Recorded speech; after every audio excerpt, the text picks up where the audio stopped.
갈라디아서 1장 1절로 봉독하겠습니다. 사람들에게서 난 것도 아니요 사람으로 말미암은 것도 아니요 오직 예수 그리스도와 그를 죽은 자 가운데서 살리신 하나님 아버지로 말미암아 사도된 바울은 함께 있는 모든 형제와 더불어 갈라디아 여러 교회들에게 우리 하나님 아버지와 주 예수 그리스도로부터 은혜와 평강이 있기를 원하노라. 그리스도께서 하나님 곧 우리 아버지의 뜻을 따라 이 악한 세대에서 우리를 건지시려고 우리 죄를 대속하기 위하여 자기 몸을 주셨으니 영광이 그에게 세세토록 있을지어다. 아멘. 5절까지 봉독해 드렸습니다.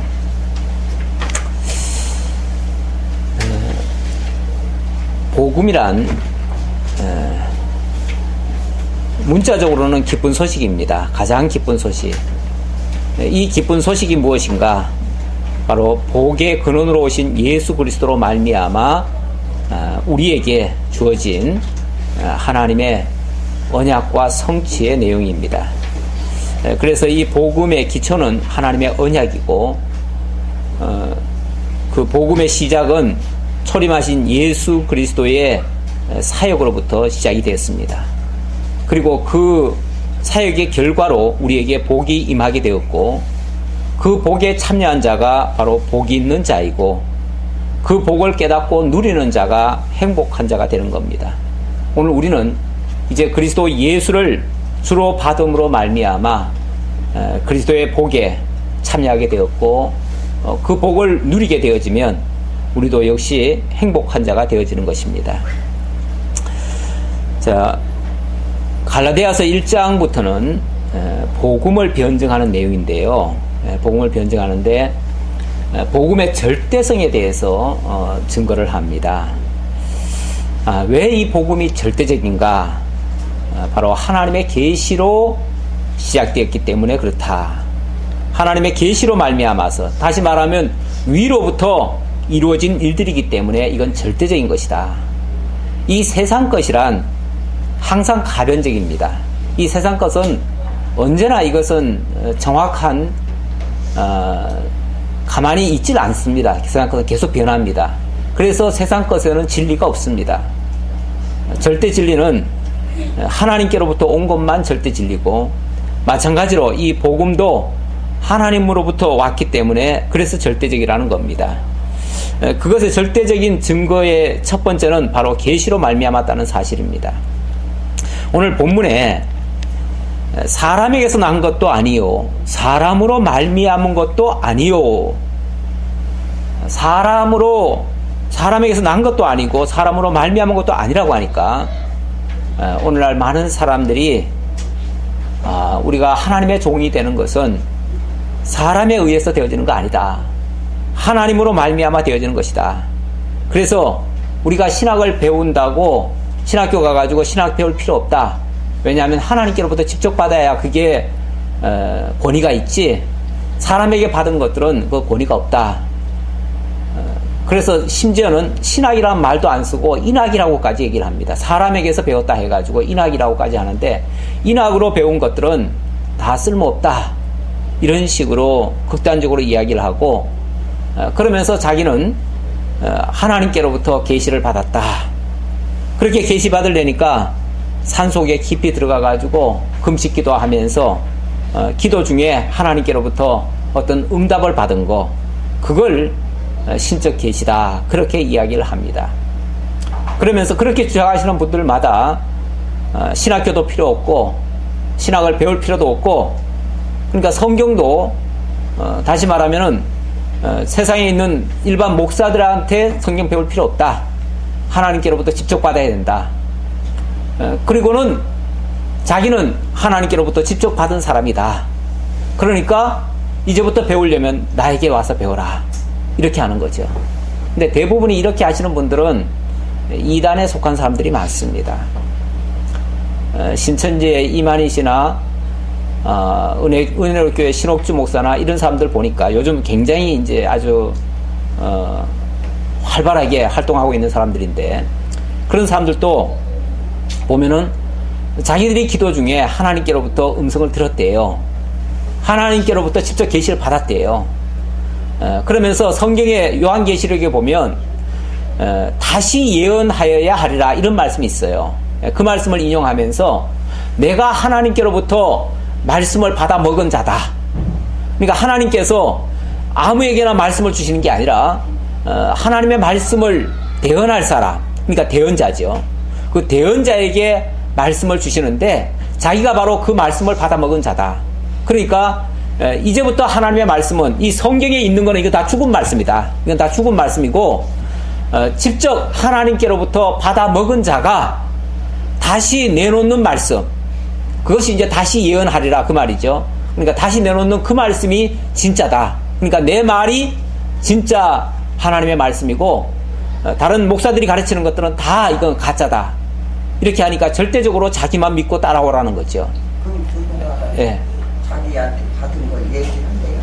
그게 이제 자기가 이제 성경 계시록을 다시 풀었고, 그래서 자기가 다시 풀어주는 것만이 하나님의 말씀이고 그게 성경의 본뜻이다 그 말이죠.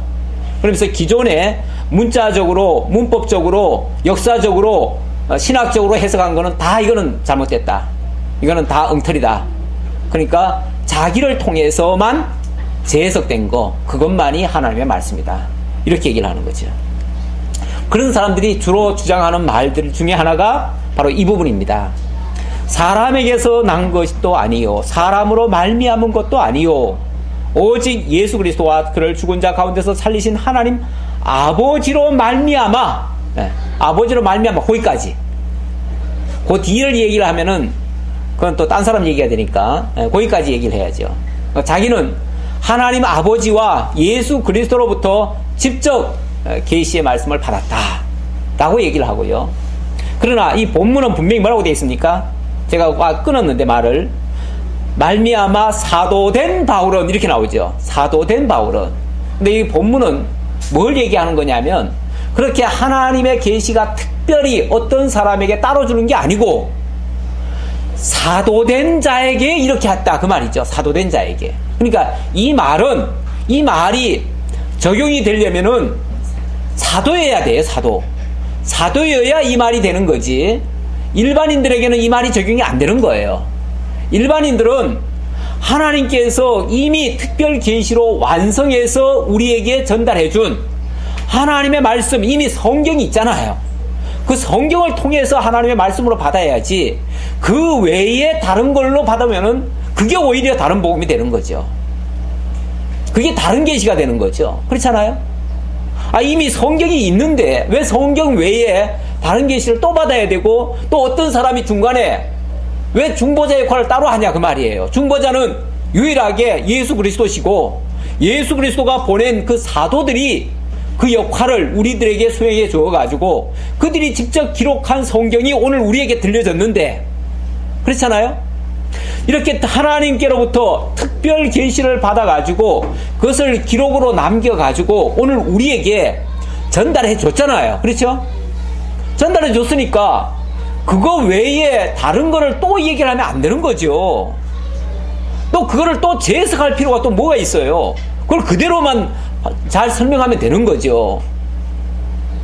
오히려 그것들을 이미 기존에 하나님께서 계시해 준 그 성경 말씀을 그걸 제대로 설명을 못하니까 문제가 자꾸 생기는 거죠. 왜 그거 해석해 줄 생각은 안 하고 또 새로운 계시를 또 받아가지고 또 전해 주려고 그래요.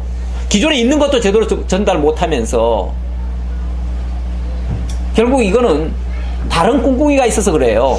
다른 어떤 야망이 있어가지고 그걸 이루기 위해서 하나님의 말씀을 자기가 독점을 하고 그걸 이용해가지고 자기가 모든 사람들 위에 군림하고자 하는 그런 어떤 속의 목적 달성을 위해서 이걸 수단으로 사용하는 거죠. 하나님의 말씀을. 그래서 이 사도 바울이 여기서 말하는 거는 지금 사도는요, 자기의 사도성을 입증해야 될 필요가 있어요. 자기가 지금 복음을 전했고 그렇게 해서 교회가 세워졌는데 거기에 지금 가짜들이 와가지고 사도 바울을 폄훼를 하고 사도 바울이 증거해준 그 올바른 복음을 오히려 왜곡시켜가지고 그걸 오히려 퇴출시켜버리고 자기들이 전하는 다른 복음으로 오히려 대체하려고 하는 이런 시간에 와 있기 때문에 그들이 가짜고 사도가 이 바울이 진짜 하나님의 보내신 자라는 것을 증명하기 위해서 그래서 지금 어쩔 수 없이 이 말을 해주는 거예요.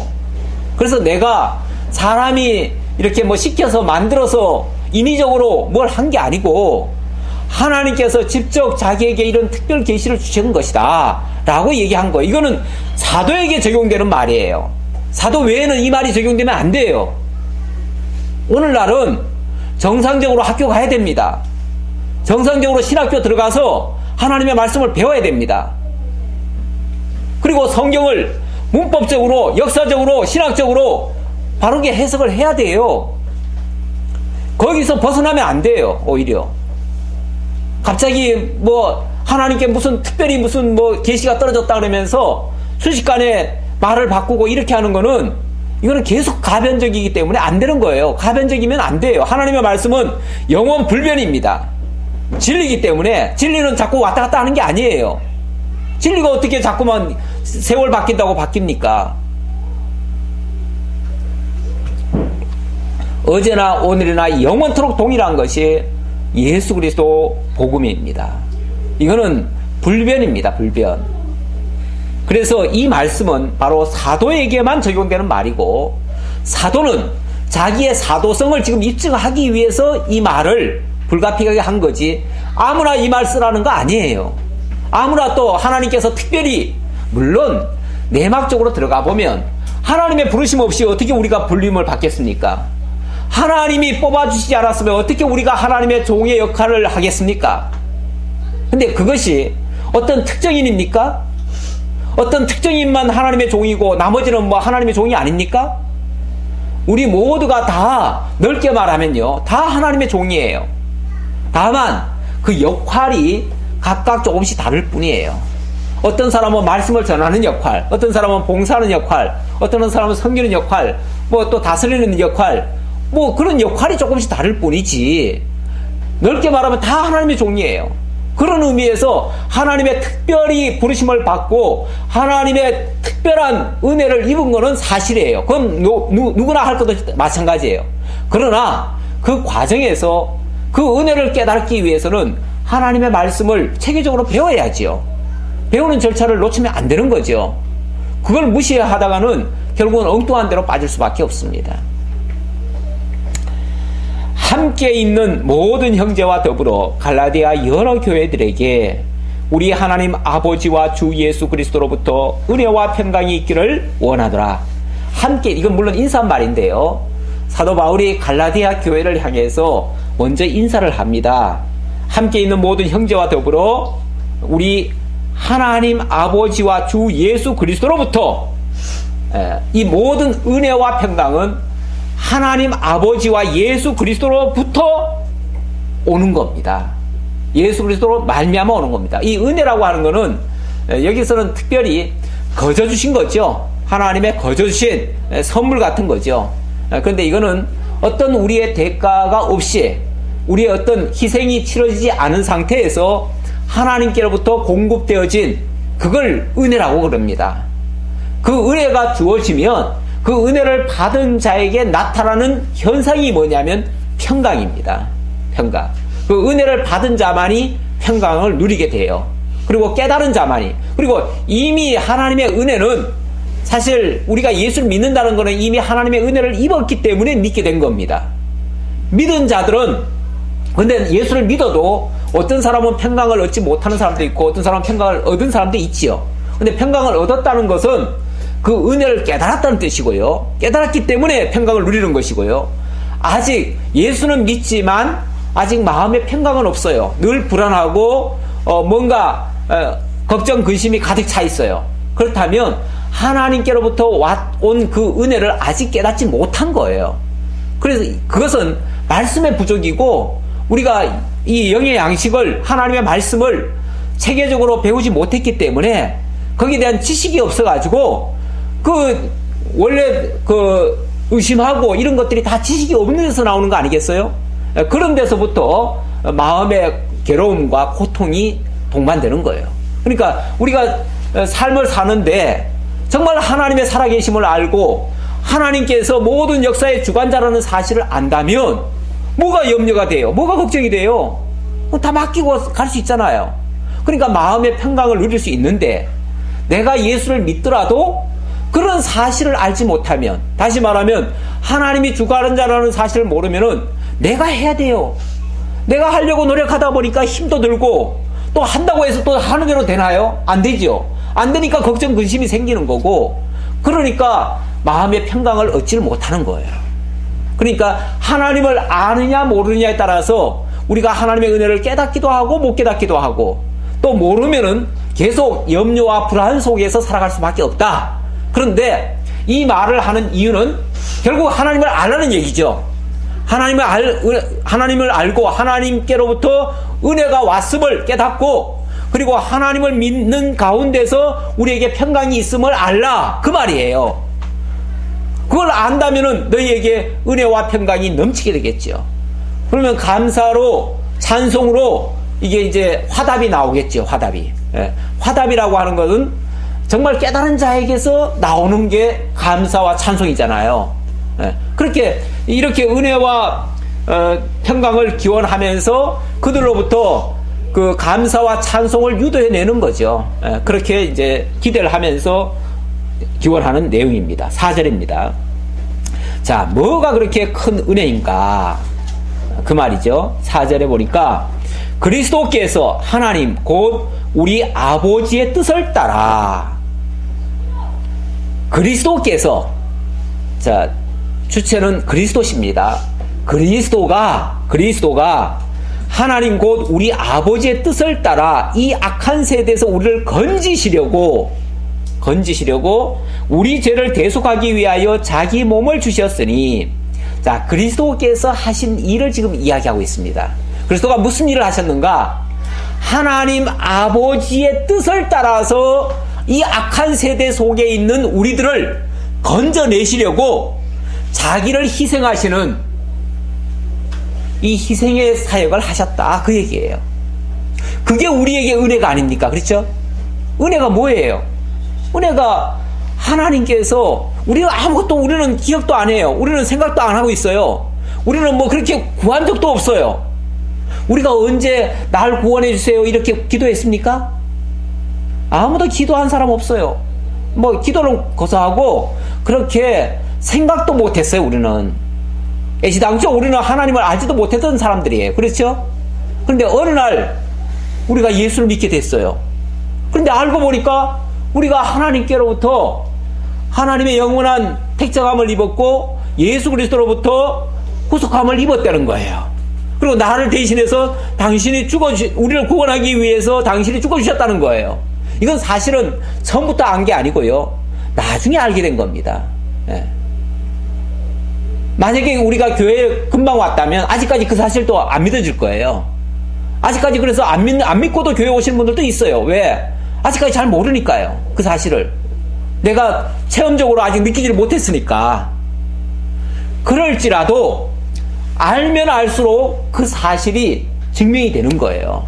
증명이 되니까, 자, 바로 그것을 깨닫게 되면 은혜를 깨달았다, 이렇게 표현을 하는 거예요.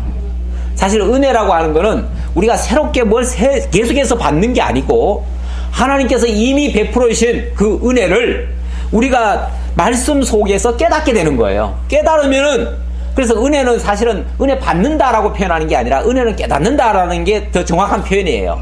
그러나 우리 통상적으로 쉽게 그냥 은혜 받는다라고 얘기는 하는데 깨닫는 게 더 맞습니다. 왜냐하면 하나님의 은혜는 이미 주어졌기 때문에 그렇습니다. 이미 주어졌고, 그리고 계속해서 그 은혜의 그 깨달음이 생길 적마다 우리 속에서 그 은혜에 대한 감사가 넘치는 거죠. 이거는 이제 그게 우리의 좀 건전한 신앙 모습입니다.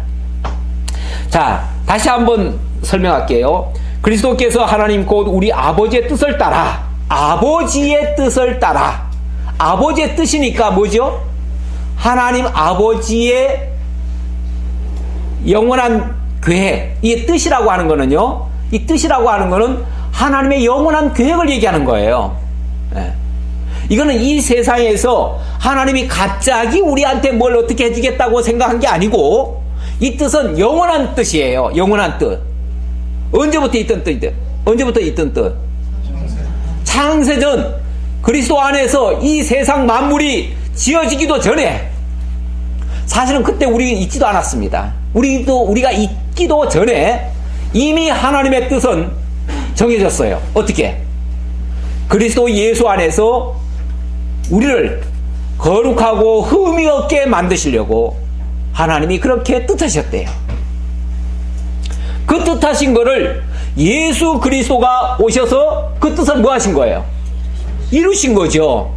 예수 그리스도가 그래서 이 땅에 오신 이유가 있어요. 분명한 이유가 있어요. 어떤 분들은 우리 조상 아담이 타락을 하니까 하나님이 부랴부랴 급해가지고 예수 그리스도를 보냈다, 이렇게 또 말하는 사람들도 있는데, 그게 아니에요. 이미 예수 그리스도는 영원 전 하나님의 뜻 가운데서 예수 그리스도를 보내시기로, 당신의 아들 예수 그리스도를 보내시기로 이미 그때 정하셨어요.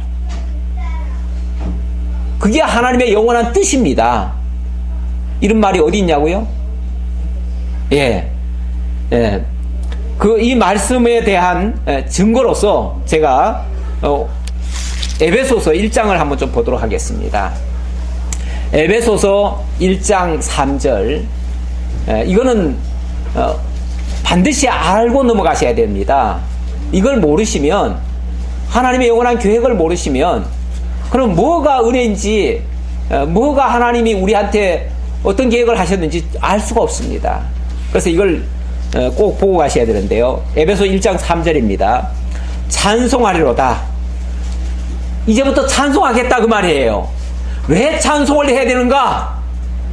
거기에 대한 설명을 이렇게 합니다. 하나님 곧 우리 주 예수 그리스도의 아버지께서 그리스도 안에서 하늘에 속한 모든 신령한 복을 우리에게 주시되, 여기 모든 신령한 복이란 말이 나왔습니다.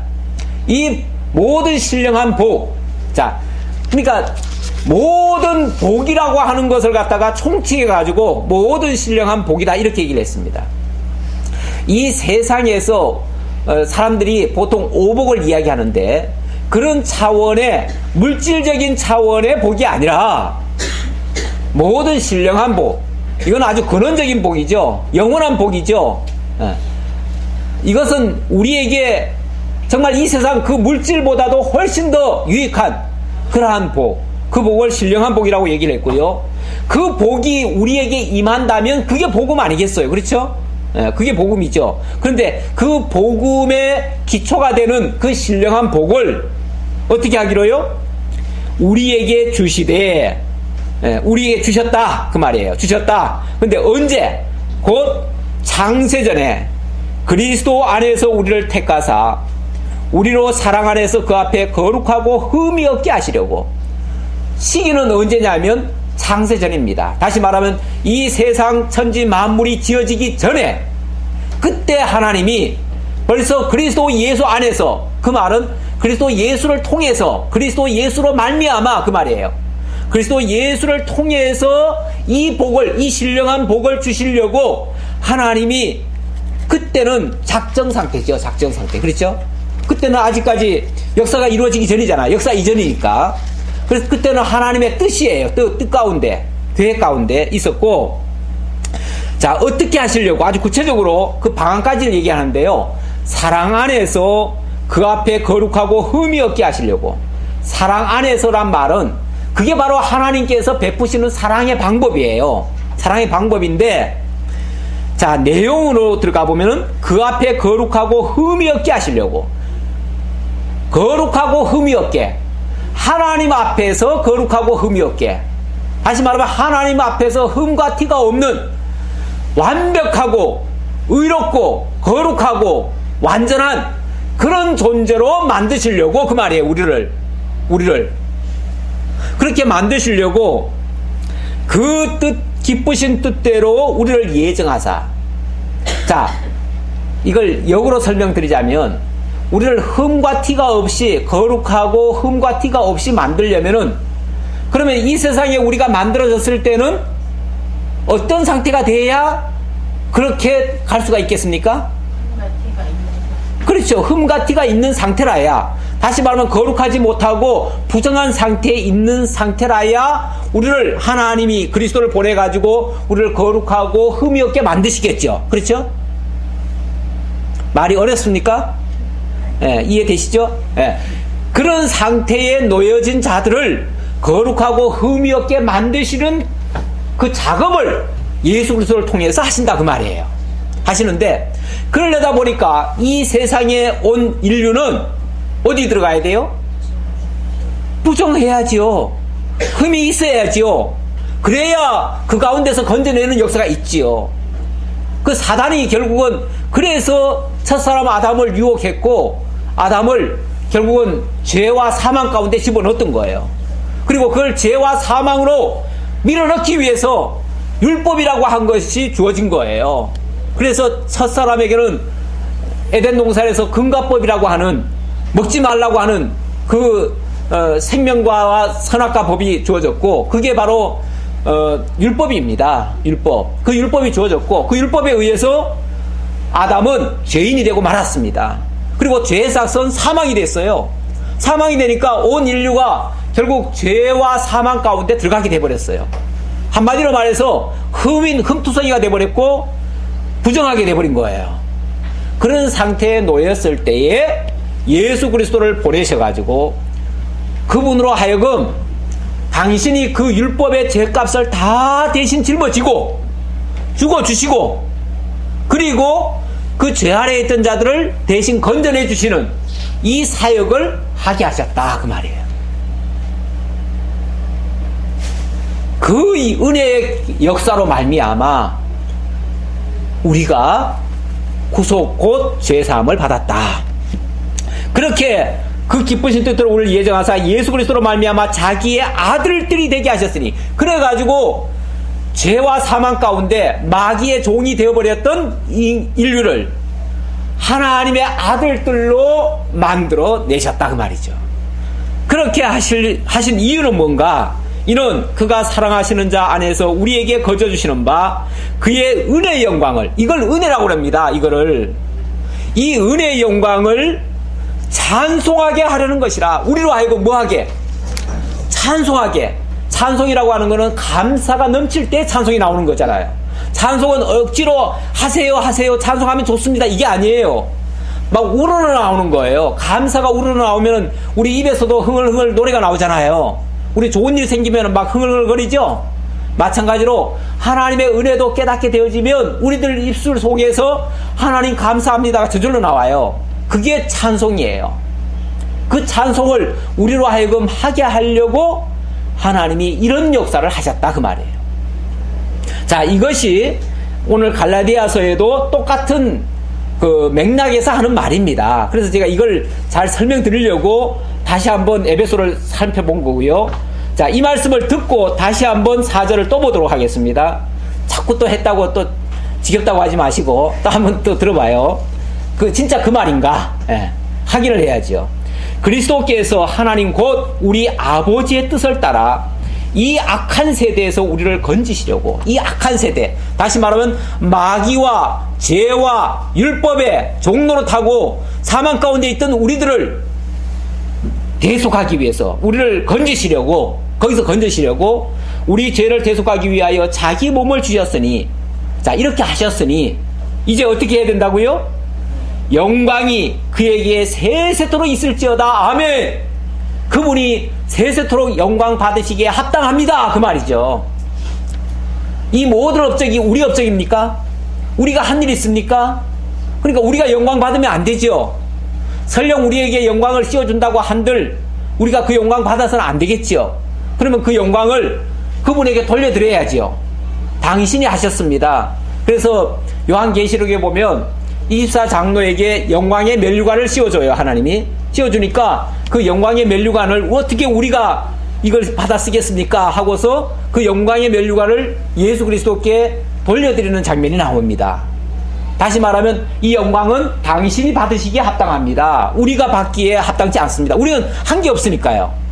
이렇게 돌려드리는 장면처럼, 그래서 이 영광은, 이렇게 하신 모든 역사는, 그 모든 역사가 결국은 영광으로 나타난 거예요. 영광으로 나타났는데 그거는 하나님이 받으셔야 됩니다.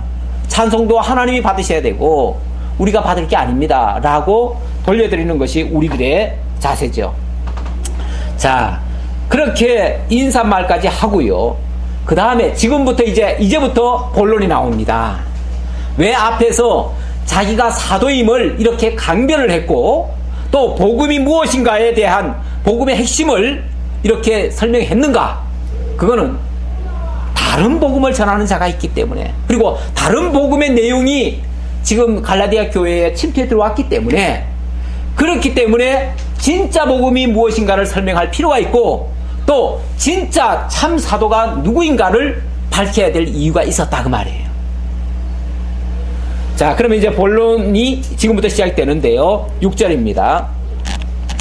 6절로부터 10절에 보면 사도 바울이 전한 복음의 절대성을 강조하면서 증거하는 장면입니다. 내가 전한 그 복음이 진짜 절대적이다. 이거 외에 다른 복음 없다. 유일하다. 그 말이죠. 절대성이라는 말은 유일성을 얘기하는 거죠. 유일하다는 거죠. 다른 대체할 게 없다는 거죠. 자, 6절 보겠습니다. 그리스도의 은혜로 너희를 부르신 이를 이같이 속히 떠나 다른 복음을 따르는 것을 내가 이상하게 여기노라. 자, 우리가 복음을 들었기 때문에, 그래서 그리스도의 복에 참여하게 됐고 그리스도의 은혜에 참여하게 됐고, 그래서 그 복의 결과로 우리가 지금 행복하게 됐는데, 그런데 어쩌자고 갑자기 다른 복음을 쫓아가느냐 그 말이죠. 참 이상하다.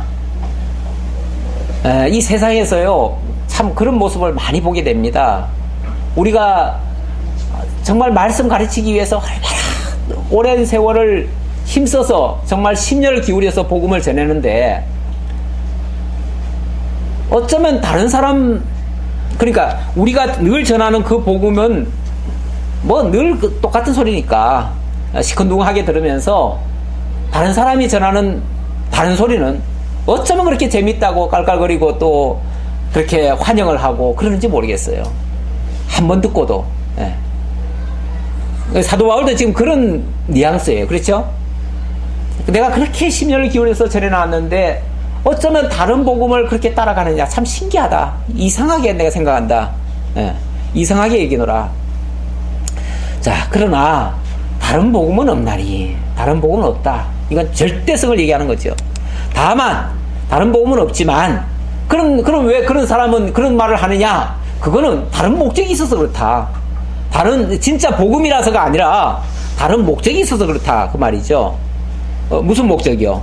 다만 어떤 사람들이 너희를 교란하여 그리스도의 복음을 변하게 하려 함이라. 그러나 우리나 혹은 하늘로부터 온 천사라도 우리가 너희에게 전한 복음 외에 다른 복음을 전하면 저주를 받을지어다. 그들은 다른 목적이 있어서 그래요.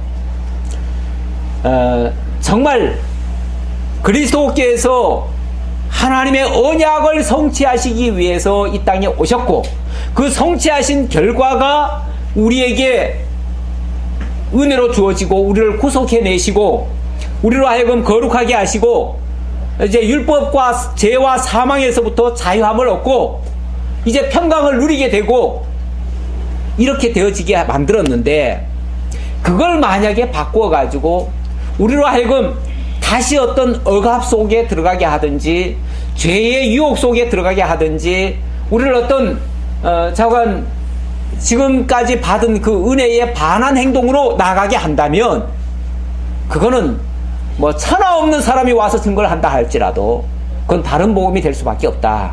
지금 그 얘기예요.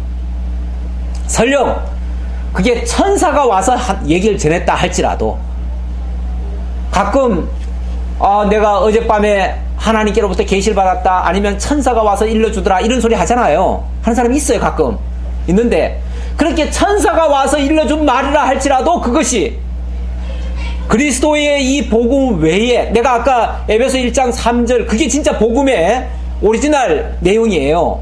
그런데 그것과 상반되는 어떤 다른 이야기가 있다면, 천사가 전해주는 말이라 할지라도 그거는 저주받을 이야기지 그게 진짜 하나님의 말씀이 아니다 그 말이죠. 하나님의 말씀이 아닌 거를 하나님의 말씀인 양 가르치면 그건 저주받아 마땅하죠. 왜?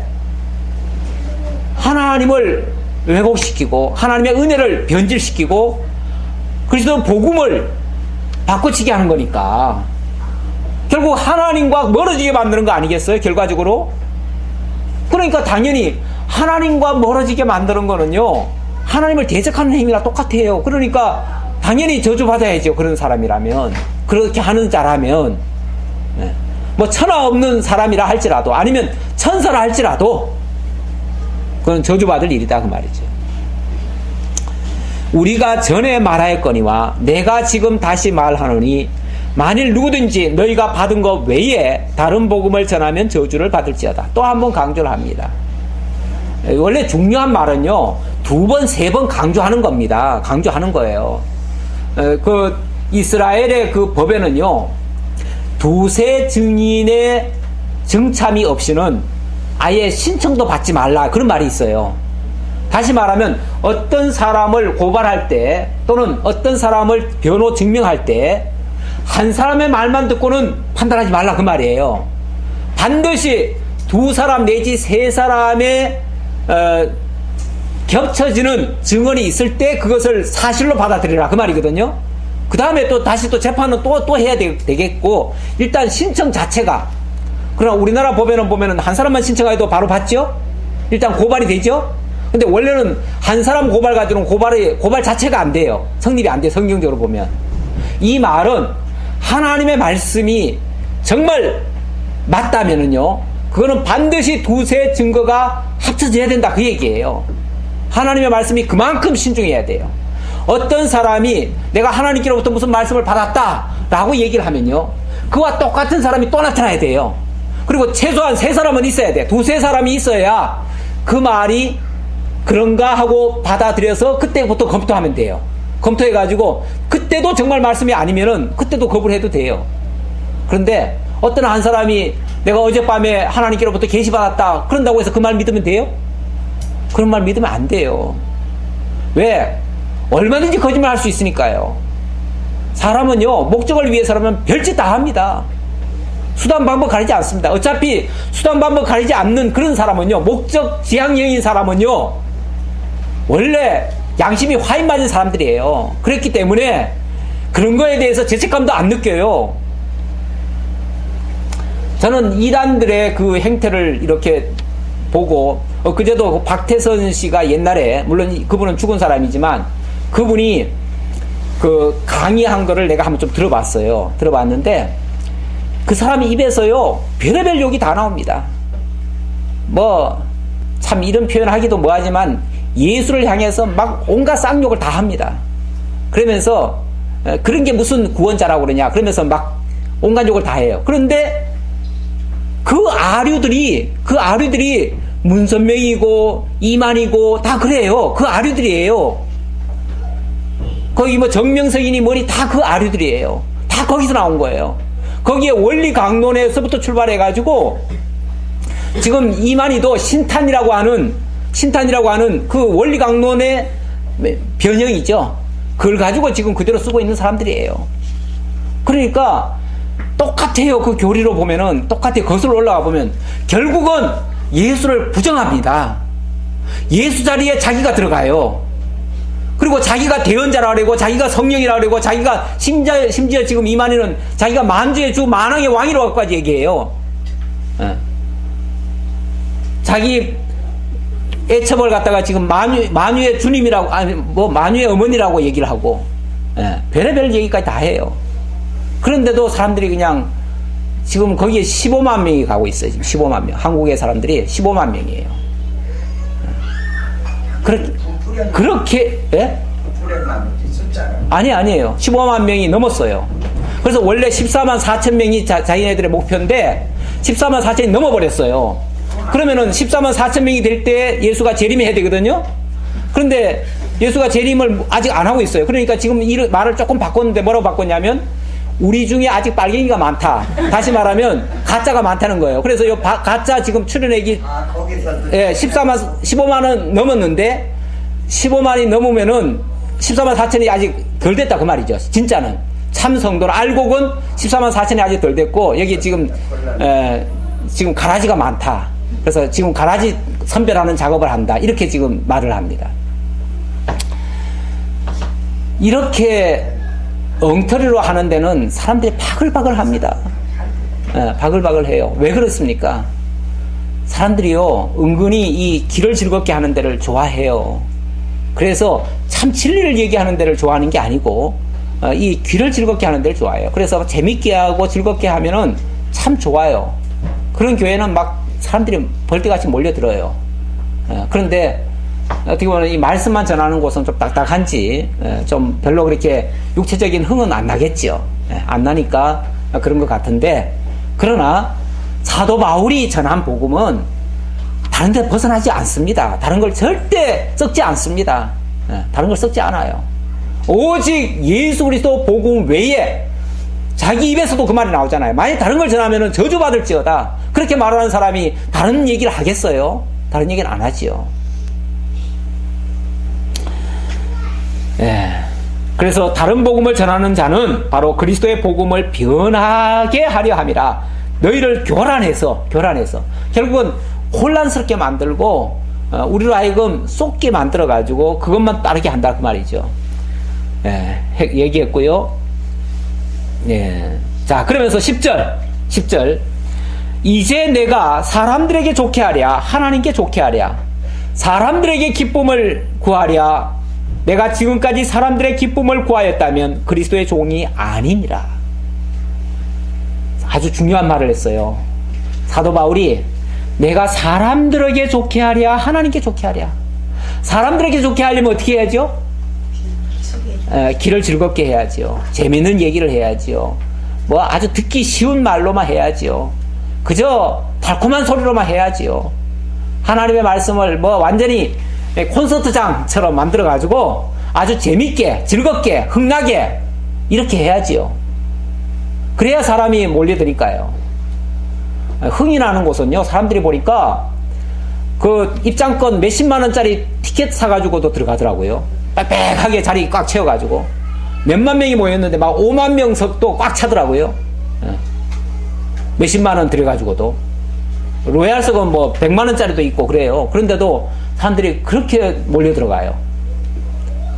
그런데 하나님 말씀만 전하는 곳은 돈을 준다고 해도 잘 안 오죠. 물론 주지도 않지만 예, 전혀 다르죠. 그러니까 이걸 사람 좋게 하려면은 뭐 사람 좋게 하는 방법도 많습니다. 여러 가지 정말 코미디처럼 재밌게 할 수도 있고, 아니면 뭐 음악으로 아주 뭐 사람들의 흥을 돋궈줄 수도 있고, 아니면 어떤 행사를 통해서 아주 신나게 할 수도 있고 있겠죠. 있지만 그런 것은 사람을 좋게 하는 일이다. 하나님께 좋게 하려면요, 당연히 하나님 뜻 전해야지요. 하나님 좋게 하는 게 뭐 딴 거겠어요? 하나님 뜻 전하는 건데, 이 하나님의 뜻이라는 게 솔직히 우리가 하나님 뜻이 뭔지 모르겠다고 그렇게 기도할 때 있죠. 하나님의 뜻이 뭡니까? 하나님 뜻대로 살고 싶은데 하나님의 뜻이 뭔지 모르겠어요.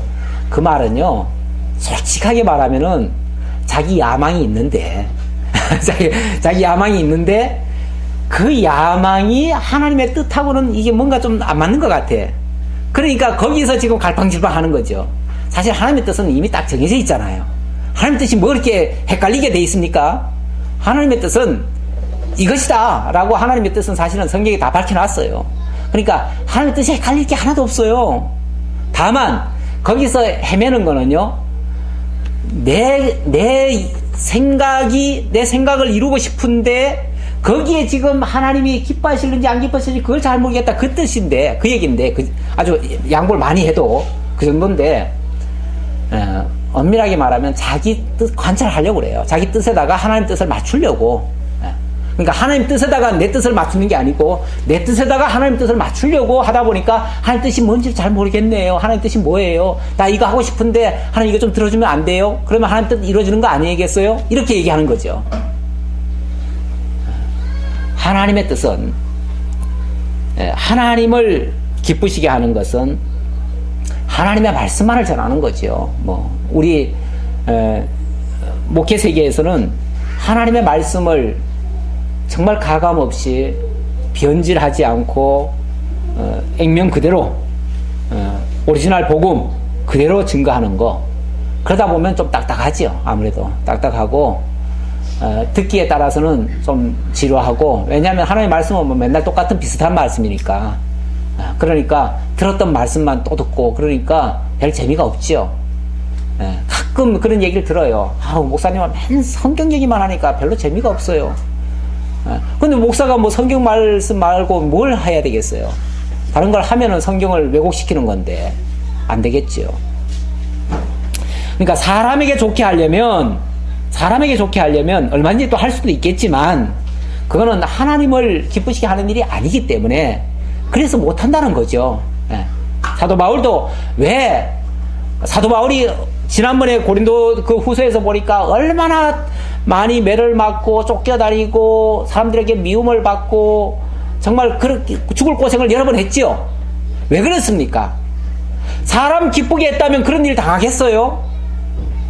사람 기쁘게 했다면 그런 일은 피해도 돼요. 그렇죠?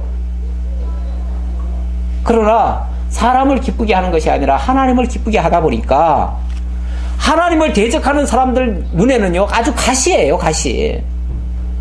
하나님의 말씀이 듣기 싫은 자들에게는 아주 그냥 왼수덩어리예요. 왼수덩어리. 그래서 제거의 대상이 되는 거예요.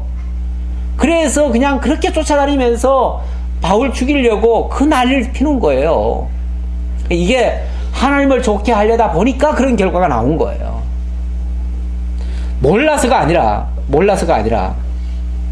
그래서 내가 지금까지 사람들의 기쁨을 구하였다면, 정말 사람들을 위하고 사람들의 기쁨만을 구해서 내가 했다면 인기 받을 일만 하지요. 인기 얼마나, 사도 바울도요 능력이 많기 때문에 사람들한테요 인기 끌려면은 얼마든지 좋은 거 말할 수 있습니다. 왜?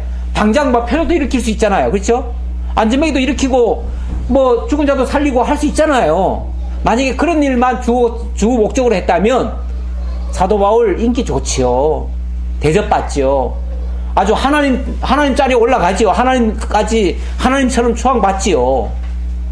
그러나 복음을 전하는 일 외에는요 아예 신경도 안 썼어요.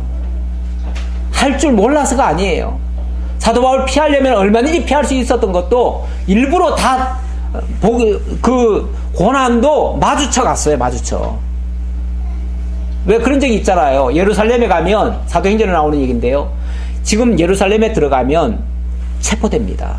그리고 감옥에 들어가가지고 매를 맞고 엄청난 죽을 고생할 겁니다. 그 말 듣고 그냥 그대로 갑니다. 뻔하지요. 가면 잡혀요. 잡혀도 자기는 가야 된다는 거죠. 그러니까 피하지 않아요. 고난을 피하지 않아요. 사람들은 계산적이잖아요. 뭐 계산을 해가지고 내가 이렇게 하려면은 이걸 목적을 자기가 세우는 거죠. 이 목적을 하기 위해서는 내가 이거는 피해야 되고 이건 피해야 되고 이걸 해야 이렇게 된다. 이런 계산을 하지요. 그러나 사도 바울은 그런 게 아니고 하나님이 그렇게 원하시면 그냥 가는 거예요. 그 길을 가다가 죽는 날이 있어도 가는 거죠. 그게 다르죠. 그래서 사람들의 기쁨을 구하였다면 그리스도의 종이 아니라 그리스도의 종이란 표현을 썼습니다. 이게 이제 자기가 그리스도의 사도라는 것을 강조하는 또 이야기입니다. 그리스도의 사도라면 그리스도가 왜 당신의 사도들을 뽑아서 보내놨습니까? 당신이 하실 일을 그 사도를 통해서 하라는 거 아닙니까? 그렇죠? 근데 그리스도가 하신 일이 뭐예요? 이 땅에서 하신 일은 십자가 못 박혀 죽는 일이에요. 그리고 당신의 몸된 교회를 이 땅에 세워놓으셨어요. 세워놓고 그 사도들과 선지자들을 통해서, 그러니까 사도와 선지자들의 터 위에 교회가 세워졌다 그러는데 바로 그 사도들을 통해서 그 교회를 세워가도록 하려는 거였어요. 그렇다면 예수 그리스도가 하실 그 일을 사도를 통해서 지금 하는 일인데 당연히 그게 거의 죽음과 방불한 이야기들이죠. 그게 어떻게 영광스러운 일이겠어요. 물론 결과적으로 하나님 앞에 가면 영광스럽게 되겠지만 이 땅에서는 영광을 취할 것들이 아니라 그 말이죠. 자, 11절입니다. 11절로부터 17절까지 사도가 전한 복음은 예수의 계시로 된 것임을 강조합니다. 이것도 자기의 그 복음의 절대성을 강조하기 위해서 하는 말이에요. 형제들아, 내가 너희에게 알게 하노니 내가 전한 복음은 사람의 뜻을 따라 된 것이 아니니라.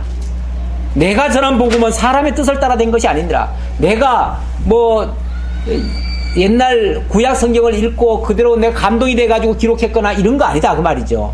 또 아니면 어떤 학자한테 뭘 배워가지고 너희들에게 전해준 것도 아니다 그 말이죠. 그러면 사도 바울은 어떻게 이 말씀을 알고 이렇게 기록을 했나요? 네. 이는 내가 사람에게서 받은 것도 아니요 배운 것도 아니요 오직 예수 그리스도의 계시로 말미암은 것이라. 예수 그리스도의 계시로 말미암았다. 예수 그리스도의 계시. 이 계시라는 말이요, 원래 그 원문은 그 발가벗다라는 뜻이에요. 하나님이 예수 그리스도의 계시라고 그랬으니까 예수 그리스도가 당신의 모든 것을 이 사도에게 다 알려줬다는 거죠. 다 알려줬다. 그러니까 그야말로 머리부터 발끝까지를 다 보여주고 다 알려주고 다 드러내 보여줬다. 알게 해줬다 그 말이죠. 그러니까 예수께로부터 직접 받았다 그 얘기예요. 직접 받았다. 이 말을 또 잘못 이해하면은 오늘 우리도 그러면은 받을 수 있지 않느냐라고 하는데, 죄송한 얘기지만 사도 외에는 받으면 안 됩니다.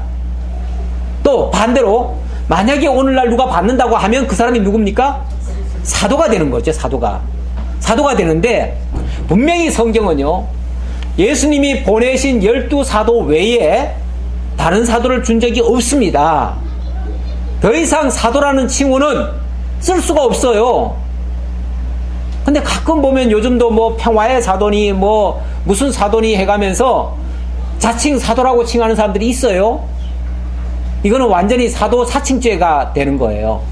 사도 사칭죄는요, 결국 자기가 그리스도다 하는 말과 똑같아요. 왜? 사도는 예수가 직접 보내신 사자니까 결국 예수 그리스도의 수족이라 그 말이에요. 물론 여기 종이라고도 표현했지만 그리스도가 하실 일을 그대로 하는 사람이에요. 그러니까 완전히 그리스도를 사칭하는 거나 마찬가지죠. 그러니까 만약에 오늘날 어떤 사람이 그걸 그런 식으로 사도라고 자칭한다면 그가 진짜 사도가 아닌 이상 가짜 사도예요. 가짜 사도고, 그런 사람을 뭐라고 그러냐면은 적그리스도라고 그래요. 적그리스도. 예. 진짜 그리스도가 아닌 가짜 그리스도, 적그리스도, 거짓 그리스도가 되는 거죠. 예. 자, 오늘은 여기까지 하도록 하겠습니다. 바로 이 사도는 오직 예수님이 보내신 자만 사도다 라는 사실을 명심하시고, 오늘날 아무나 그렇게 함부로 사칭해서는 절대 안 된다.